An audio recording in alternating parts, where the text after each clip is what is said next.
what does regulating the metaverse mean? And I think as the panelists on PK's panel were clear about this morning, the regulating the metaverse is not a single group of regulations, as one would see with the Financial Services and Markets Act or MiFID or the rules governing asset management. It's a disparate set of rules and regulations which currently are not unique to the metaverse. What we are concerned about are issues of content, conduct, privacy and trade.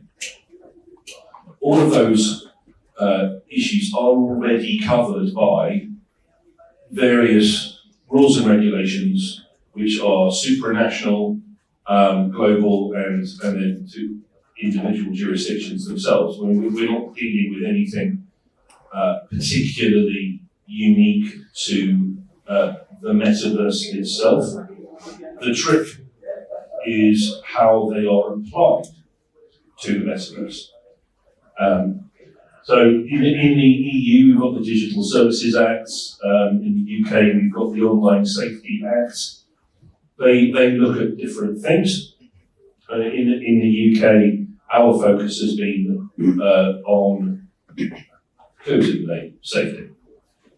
How can people interact with others online in a safe way, with particular focus on keeping minors safe, and to essentially moderate the content of what it is that you're seeing and the content with which you're interacting. But again, the Online Safety Act is not metaverse specific, it's more platform specific. So to take Mikhail's and others' examples from this morning, these are the types of enterprise metaverses and consumer metaverses about which we're talking. And I have to say that the focus of these slides is more on the sort of consumer metaverses than anything else. The rules are going to be jurisdiction specific, which leads us nicely onto who is responsible for the implementation and enforcement of these rules. Well, therein lies the major sticking point here, which is who knows? Is it the enforcement agencies and the jurisdictions in which an individual accesses the metaverse, or from which each interacts with the metaverse, or is it the jurisdiction in which the firm operating the platform is based?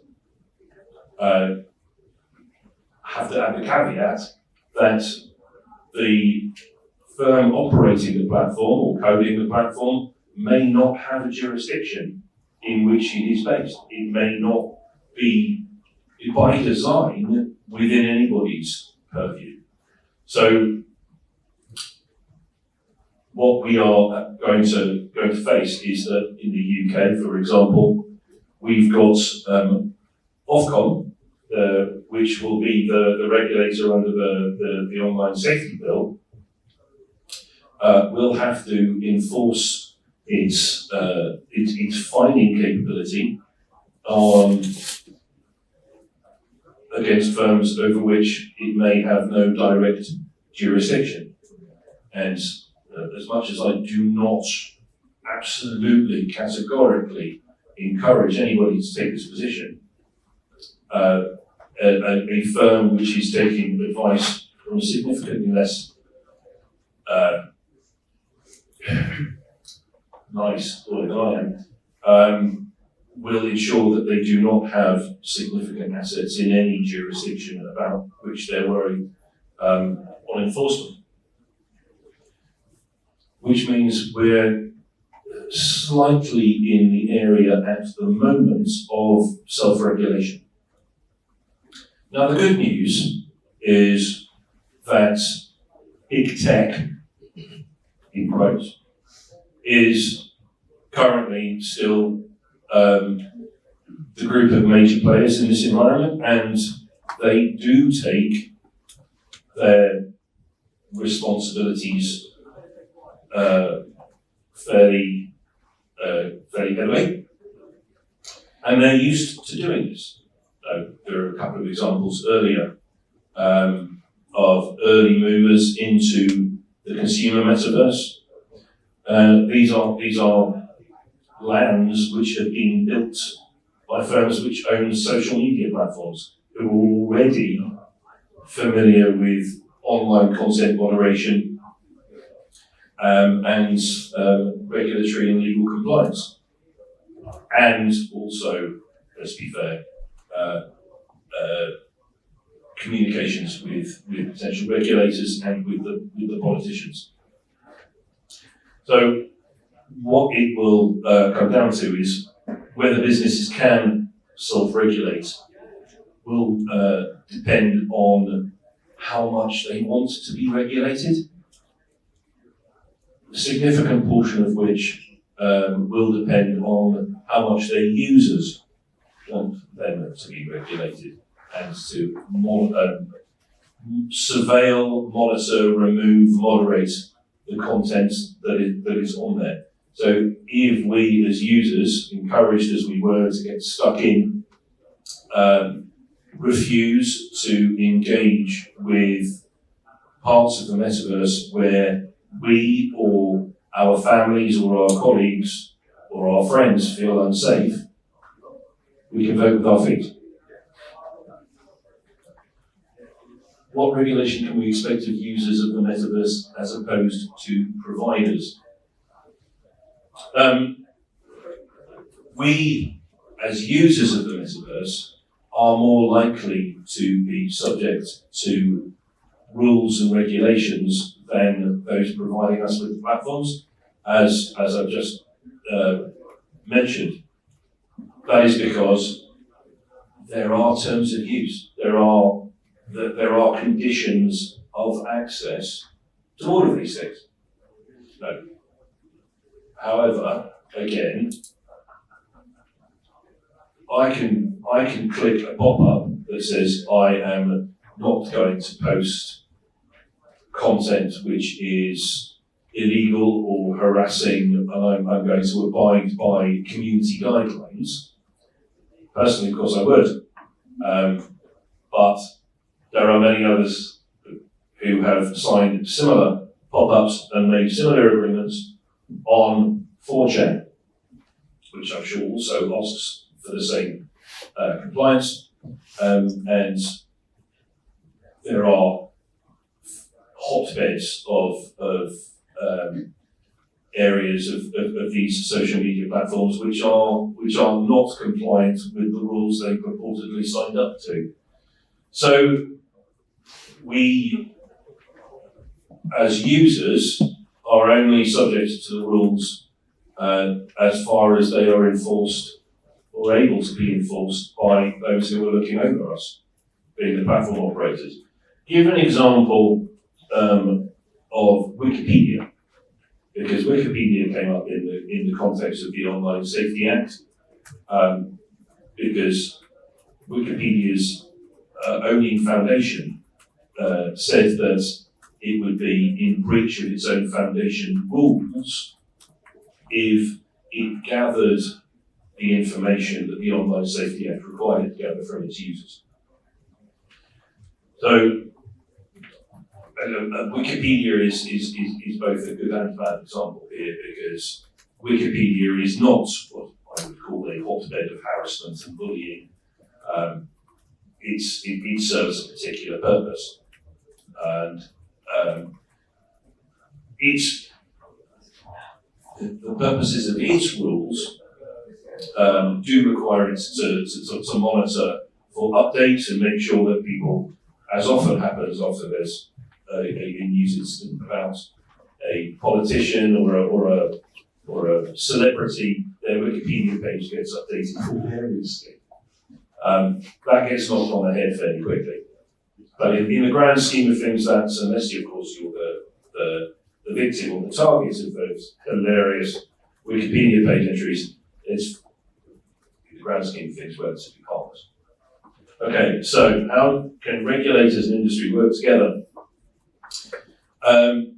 I'm not going to tell you anything you don't already know. I'm sure you all have experience of working with politicians and regulators and industry bodies in trying to establish frameworks, because voluntary frameworks always are more successful than frameworks that are imposed on industries, because they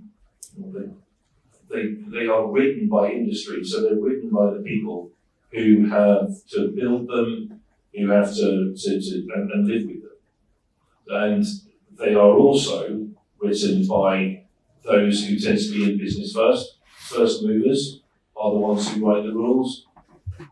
And if they feel that they are good actors in the environment, then they would like to see everybody else coming up behind them acting as well as they do.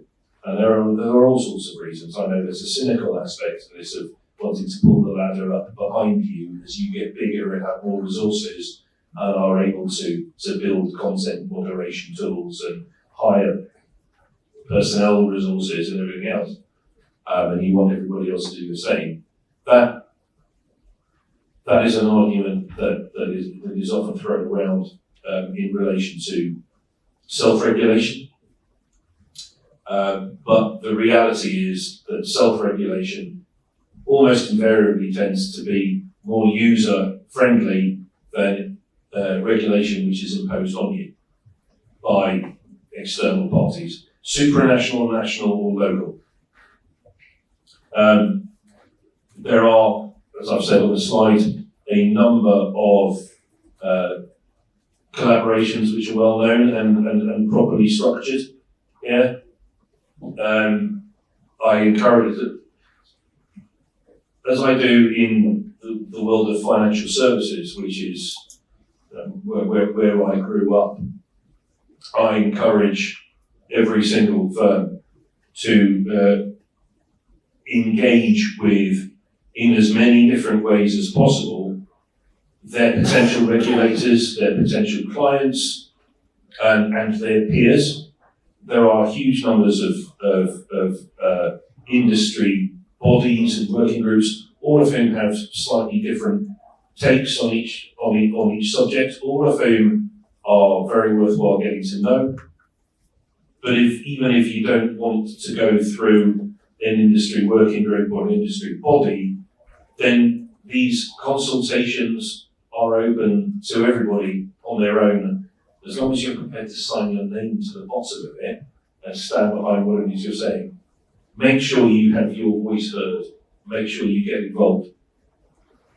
Because if you don't say it, somebody else might not say what it is that you want them to say. How are countries adopting to the opportunities and risks posed by the metaverse? Well, I don't want to go over old ground from the excellent panel we heard before the break, but globally there is a difference in the way that people are approached, that countries and administrations are approaching emerging technologies and emerging environments such as the metaverse, but not limited to the metaverse. We've got the central bank digital currencies, we've got the treatment of tokens as securities or not, we've got the ability to tokenize real world assets or not. They're all being approached at different speeds and with different levels of confidence by administrations around the world. South Korea, Japan, and others, particularly in Asia and the Middle East, have proper formal projects being run. The US, we may have a spot cryptocurrency ETF. We may soon have an ETH ETF. without having to go through the pain of lawsuit to do it. But the US, under its current, the SEC, under its current chairman, is not what one would call crypto friendly. And that is likely to be rolled out, even though the big tech and massive tech are all based in the US. In the UK, of course, the political environment in the UK currently in 2023-24 is not massively conducive to enormous changes in this area. Although there may be cross-party support for various initiatives, the likelihood of one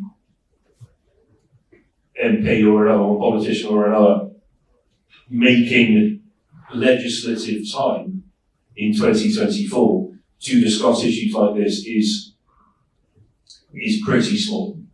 They have non-exec directorships to find for after the next election.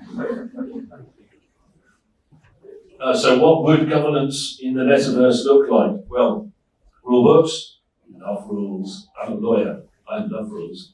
And it's on both sides. It's for us, the users, and for the platforms. Trust and safety. And, it's almost either or, I would say, looking at it. Rule books or trust and safety. You can have all of the rule books you like, but you still can have harassment and bullying. Guns are illegal in this country, but there is the odd gun floating around outside in the city of London and elsewhere. Just because the rules are there doesn't mean you can follow them. Trust and safety is not a complete replacement for rule books, but once you trust an environment, the rules actually become secondary. Probably a bigger issue is data collection, AML, KYC, as we move into an environment where there is open banking, open finance, where through one platform you can access whatever the platform is, whether it's your phone, whether it's on an environment on the Metaverse through I was going to say the name of a large platform, through social media platforms. If you can access multiple products and services and be marketed those products and services on a single platform, then KYC and AML information becomes very important, even more important. And as does the people that get to hold your information, get to monetize your information and your traceability. My supposition at the end was membership dues, because all enforcing rules and enforcing AML and KYC requirements costs money.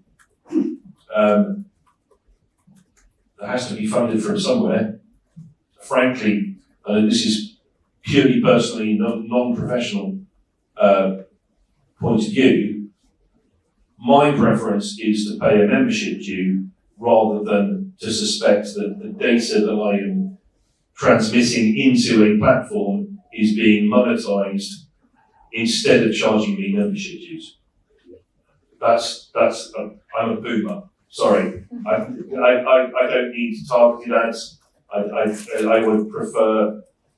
I'm perfectly aware that there are moves for individuals like myself, although younger and less fat and less grey, to be able to monetize their own personal data. I'm still old. I'd rather that my personal status stayed my own than have to work out how to monetize it. Last but not least, big tech and big corporate involvement. mentioning no names, but I'm sure you're all aware of collaborations and joint ventures between technology firms and corporate firms, technology firms and financial services firms. They will play a very important part in our collective societal development to being able to make the best use of the technological advances that we're seeing the very beginnings of now. I mentioned open banking and open finance earlier. So being able to walk into a branch of your bank on the Metaverse and interact with, I don't know what to call them, used to be bank tellers, with the person on the other side of the bulletproof screen who's going to fill the forms in for you. Then you would be able to do that in the Metaverse. Oh, that's me. There. Okay. So, how am I doing for time? I wasn't long. Oh, excellent. So, rather than me blathering, are there any questions? Please. Is there a role for universities or higher education institutions to be part of Outside spin-offs? Definitely. I'm sure education establishments are fully aware of the benefits of having an online presence. You're all on social media already, but there are a number of ways that additional benefit could be had from online metaverse representation or involvement. There was a project in which I was involved last calendar year, where education was provided or obtainable in consideration for a token. And you earned tokens by providing others with access to education or doing online courses. So the more courses you did, the more tokens you got, the more tokens you earned that you could hand out to people who wanted to get involved in education, or you could spend on your own further education. Those courses could be provided online in the Metaverse, and education facilities and education organisations would be able to have access to an enormous global reach of potential employers or potential sponsors without leaving the comfort of their own development labs, wherever they are based. You don't have to travel to Mumbai or to Stockholm or to Dallas to access a company with which you wanted to collaborate on the provision of education in a certain area or to share revenue or data. You can do it from literally anywhere. The other bit to that was those researchers that are looking at the metaverse or cybersecurity, how can they get involved in government or standards or policy? I mean, can they help industry to not mark their own health? How they do it, I would not be able to answer without digging around and seeing what trade bodies or organisations that already existed. But if they could get involved, I would encourage them to do so, because every view is important. Everybody has a different take. In my financial services world, cybersecurity and operational resilience are incredibly high up there, but user experience and the fact I don't want to have to drag KYC information out of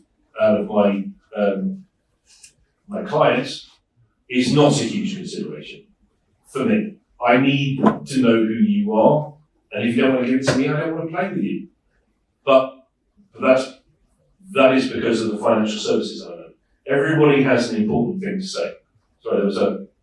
We probably have time for one more very quick question. Thank you. Sam, could you say a bit more about trust and safety and how that relates to existing laws applying to things like sexual violence in the metaverse, or whether you think new laws are needed in that area?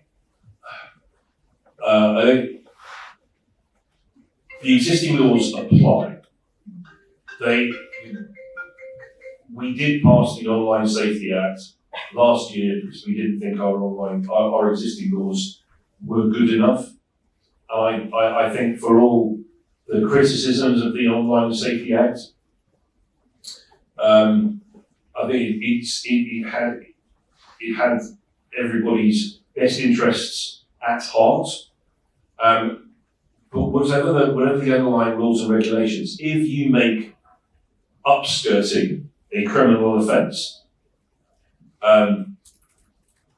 you have the same issues online, or if you're standing on an escalator in Angel Station. Somebody has to catch you first and then prosecute you or demonstrate beyond reasonable doubt that you're guilty of an offence. I think someone in an earlier panel talked about the fact that people go online and they think it's completely free reign. I'm an anonymous avatar. The law doesn't need to be different depending on the environment in which you're going to commit crime. It's to traceability, to enforcement, to catching people, monitoring, surveilling, stopping it, nipping it in the bud, and making sure it doesn't happen again, and those who are guilty of offences like that are thrown off the platform. That's where we come to the intersection between the rules and trust. And I posited was serious, but not entirely. I'm not trying to say that trust can replace the law, but if you have a lot of trust, then the law can very much more act as a backstop.